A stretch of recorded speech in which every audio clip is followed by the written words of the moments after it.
Warning: the SCP Foundation audio archive is classified. Access by unauthorized personnel is strictly prohibited. Perpetrators will be tracked, located, and detained.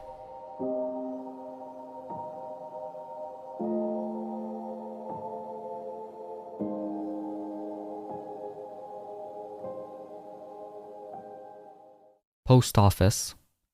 Item Number SCP-130. Object Class Euclid. Special Containment Procedures.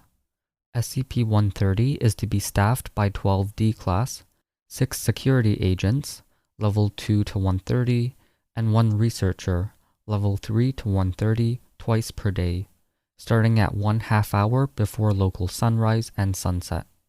All staff are to be appropriately uniformed and Caucasian only. When not staffed, 2 security agents will remain in the lobby, and 2 additional agents will patrol within the building.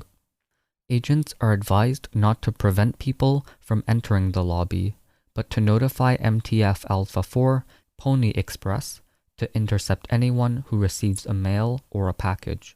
Twice per day, bundles, SCP-130-2, will appear in the mail room. The parcels within the bundles are to be sorted by uniformed staff into appropriate bags and placed in a designated vehicle for transport to site. Should mail arrive within the following addresses, follow Procedure Franklin 16 detailed in Addendum 130-2. Otherwise, mail will be checked under standard practices for any items of interest.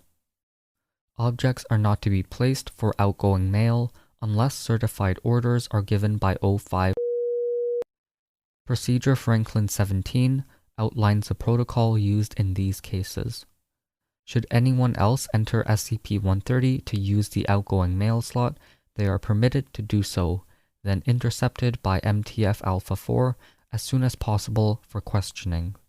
The incident is to be reviewed through security tapes and the outgoing mail watched for in subsequent bundles and checked through the list of previous parcels delivered. Description: SCP-130 is a post office in South Africa, constructed in 18. SCP-130 had been closed in 19 and left abandoned for years. The building is in excellent condition for its age and maintains itself without human intervention, including moderate structural repairs. SCP-130 has been designated a historic site through an agreement with the South African government. 5 times per week at local sunrise and sunset, several bags and boxes will appear in the mail room. The bundles, designated SCP-130-2, will only show on weekdays, with the exception of current postal holidays for bundles are to be handled as per special containment procedures as above. Inside of a lobby, along with the post office boxes, is a slot labeled for outgoing mail.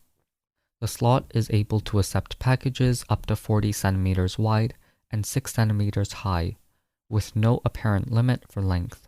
Once inserted into the slot, packages disappear and will eventually turn up in the outgoing mail bundles if they have not done so previously. Addendum 130-1. SCP-130 came to the attention of the Foundation in 19 when packages and letters began to be circulated bearing the postmark for the site. The parcels appeared in post offices throughout the world with a correct postage for delivery, either locally or internationally, depending on the parcel. The parcels were often undeliverable, either to non-existent addresses or to recipients who were not at the address, and so ended up in dead letter offices. Various Foundation assets noted the odd postmark, and Mobile Task Force Alpha 4 mobilized to investigate. MTF Alpha 4 arrived in where they discovered the town had mostly been abandoned decades ago. The post office appeared to be in excellent condition, not only well maintained, but clean. While MTF Alpha 4 searched, bundles of mail appeared in the mail room. Agents searched the bundles and discovered a variety of letters, parcels, and packages, all with that day's date and the postmark for that post office. Agent attempted to open one of the parcels, which resulted in the agent vanishing from sight. 6 days later, a package appeared in sight mailroom. Inside of it was Agent and an envelope with the receipt for the postage due. Agent had returned to sender and postage due tattooed on back and was in a comatose state. Agent remained in that state until the envelope was delivered to SCP-130's outgoing mail slot, whereupon the agent returned to consciousness with no recollection from the time of disappearance. Similar results also occurred when agents tried to take away or damage either the parcels or the post office itself. Further investigation led to the current containment procedures, where Caucasian D-class personnel in uniforms circa 19 sort through the mail when it appeared. Once processed and put in a marked vehicle, the mail can then leave the area unmolested. If the bundles are untouched, however, the bundles will vanish and later appear in the postal systems of the world in order to be delivered. Addendum 130-2. Through examination of the mail parcels over the last years, research has shown certain trends. Over % of a mail is of a mundane nature, except for the matter of a postmark. Exceptions to this are letters that were apparently unsent, for whatever reason, and temporally displaced letters. The former, while odd, will be destroyed in order to protect the nature of SCP-130. The latter will be examined and results submitted to letters addressed to Foundation sites or personnel are to be sent to site where they will be reviewed by Department. Reports shall be classified under Project pending Overseer review. Procedure Franklin 16. When mail is specifically addressed, the mail is to be sealed in a case with active countermeasures and brought to the office of a present level 5 to 130 superior. Mail will then be screened for possible explosive, chemical, biological, memetic, or threats. After screening, the mail will be opened and assessed. While no new artifacts requiring secure containment have arrived, the possibility cannot be ignored. Mail either addressed to or intercepted by the office is often temporally sensitive, and as such impact must be minimized to limit changes. The possibility of information being used to alter present-day events detrimentally must also be weighed. Using the information given by SCP-130 to alter events requires a 2/3 supermajority vote by the overseers. Examples of intercepted messages are stored within Document 130-1 and require Level 4 to 130 to access. Mail with the following code phrase are to be immediately delivered after screening, without being read by 5130. After doing so, that code phrase is to be invalidated, and the next one brought in line. Procedure Franklin 17. All outgoing mail is to be sent with appropriate current postage for at the time of sending, and must be marked with the code phrase. The mail sent by this method is to be logged, then cross-checked with past parcels to ensure temporal integrity. Upon attempt at mailing, should a receipt appear for the postage due, the amount shall be placed in an envelope and put in the outgoing mail slot. The slot will accept the following currencies: rands, euros.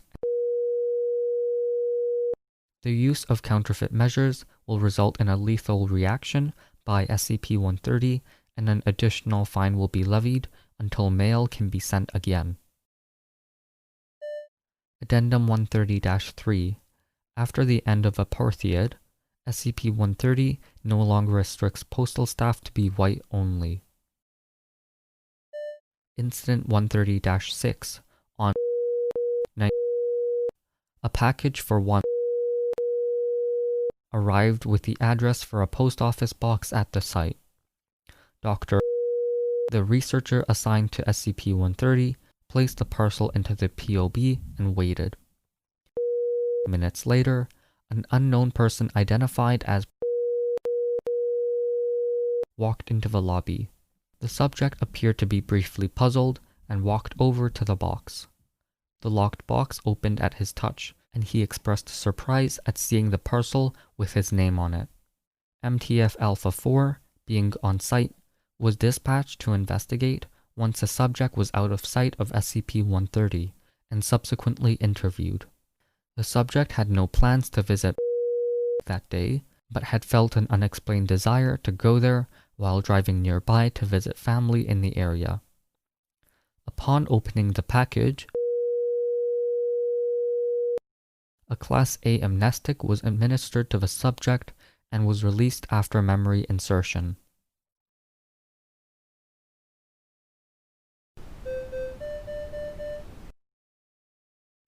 Thank you for listening.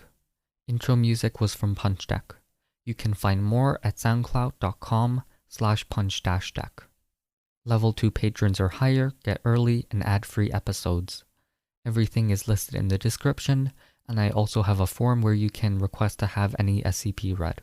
As I mentioned in a previous blog post, which you can read, I'll leave it in the show notes, I'm returning to school fully online, and my release schedule will be twice per week and then the following week once per week.